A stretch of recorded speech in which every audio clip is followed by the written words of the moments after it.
Hello brother, నువ్వు ఒంటరి వాడివని ఫీలైపోతున్నావా? బాధపడుతున్నావా?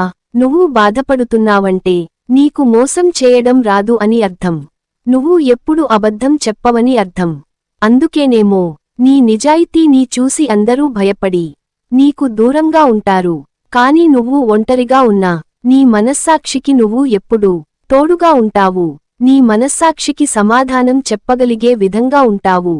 నువ్వు ఏ పని చేసినా ఆ పని గురించి ఎవరు ఎన్ని ప్రశ్నలు వేసినా వాటికి సమాధానం చెప్పే విధంగా ఉంటావు. ఇది కప్పల ప్రపంచం. నువ్వు ఎదుగుతానంటే తోటి కప్పలు నిన్ను గుంజేస్తాయి. సో నువ్వు మిగతా కప్పల కోసం నువ్వు బాధపడకు. ఒంటరిగానే పోరాడు, సాధించు. కొన్నిసార్లు అపజయాలు ఎదురైనా విజయం సాధించేవరకు పోరాడు.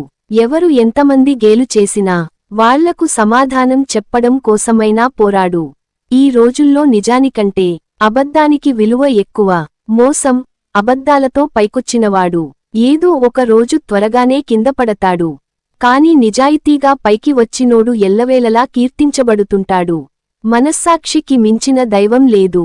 నీతిగా నిజాయితీగా బతుకు.